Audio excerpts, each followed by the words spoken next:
na ang gusto ko talaga makita ng mga doktor, hindi totoo na incurable yan. Yes. Dahil kaya yan ni Jesus. Amen. Amen? Hallelujah!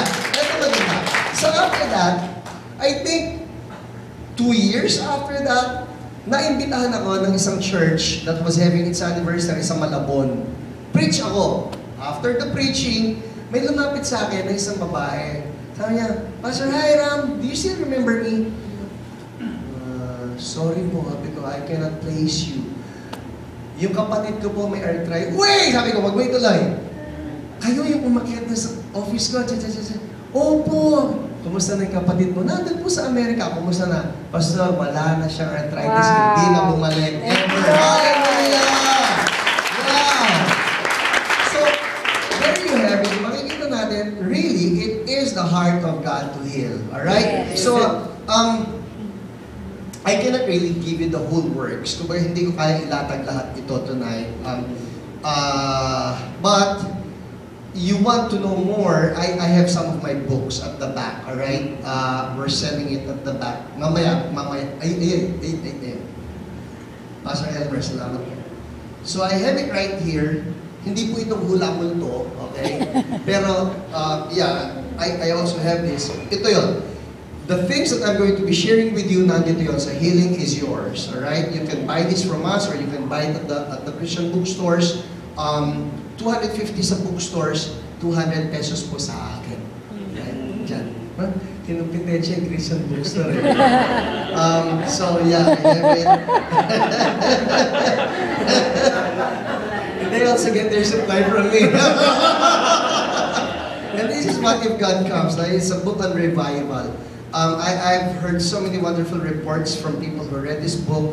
While reading this book, nagkaroon sila ng gold dust. They're just shaking in the power of the glory of God. Here's my latest. It's Handbook on Deliverance.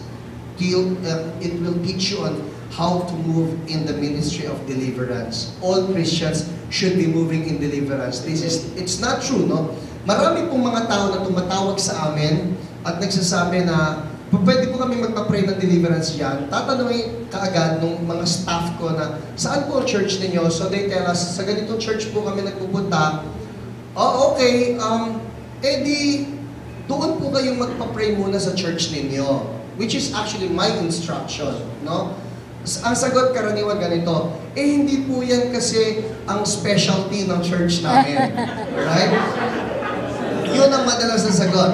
Hindi yan ang specialty ng church namin. Tell you what, deliverance does not need to be a specialty. It is something that God expects from all Christians, from all believers. So, hindi po kami marunong. So, this book will instruct you on how to go about it. And finally, Kulang Multo, Faith Healing at iba pa. This is a book that discusses the occult practices of Filipinos, no?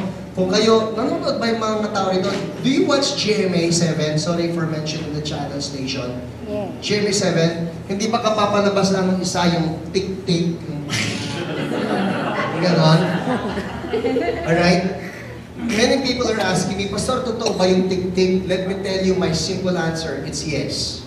No? Totoo yun, Pastor? Opo, meron na nakipag-pray na aswang eh. Aswang mismo, tumawag sa akin to over the phone. At sabi niya, hello, adi po ba si Pastor Hiram? Sabi nga na. Gusto ko sabihin, wala pang ganon. Tawa sa syempre na, ikaw ka ni Lord. Sabi ko, ano po yun? Ano may paglilingkod sa inyo? Ikaw na ba si Pastor Hiram? Oo! Sabi ko, opo, si Pastor Hiram po ito. Hiram pala. Sorry po. Kasi po, napanood ko kayo sa 700 Club eh. May mga sinasabi kayo, yung mga nagpapalayas kayo ng mga demonyo. Opo. Kasi po, aswang po ako eh. Pwede po ba magpa-pray sa inyo? Kami ganun. Aswang magpapapray. I'm telling you, I have so many crazy stories. Aswang po ako. Gusto ko po magpa-pray. Ang sabi ko, sandali po ayusin natin ito Aswang kayo? Opo, galing po ako sa pamilya ng aswang. Parang gusto ko sabihin, totoo ba kayo? Naghihintay ka na parang tunog doon sa kabilang linya ng So sabi niya, punta po ako dyan. Sabi ko, sige pa, pumunta kayo rito. Eto na yan ha.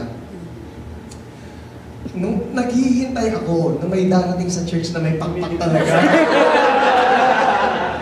Parang gusto mo, parang itong tao ito. Patingin nga ng pakpak. So nung dumating siya sa church, alam mo yung laking gulat ko. Kasi naka-t-shirt, naka-maong, naka-rubber shoes. Sabi ko, mabuti na lang. Kasi sa totoo lang, Panginoon, sabi ko, hindi ko alam anong gagawin ko rin sa aswang na ito. Alam ko lang, tinawag mo lahat kami Kristiyano to move in the ministry of deliverance. So he was there. Sabi ko, kayo po ba yung aswang na tumawag sa akin? Sabi niya, opo, pastor. Sabi niya, pamilya po ako. Angka namin yan, mga aswang. Sabi niya,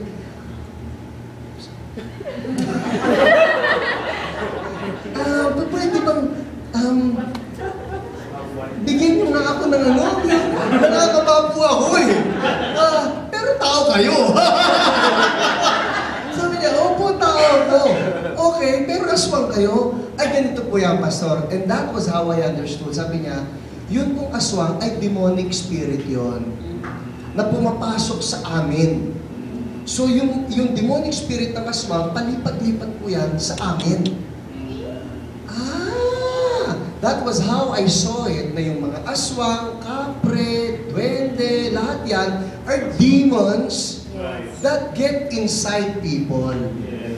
Ito maganda. Dahil demonyo sila, wala sila sinabi kay Jesus. Amen. Kaya ang sarap maging Kristiyano. Yeah. Maski wala kang bawang.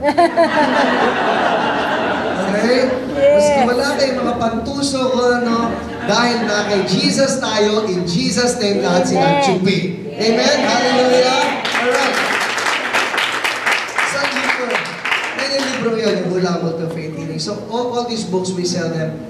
Pagka nandito, kunyari, when I go outside, we sell them at 200 pesos. Alright? Okay, game. Tapos na yan. Let's go back. So, we're talking about healing. Ang sinasabi ko kanina, there is a difference between facts and truth. Facts may tell you merong sakit. But truth will tell you lahat ng sakit binayaran ni Jesus. Now, if you're jotting down notes, alright?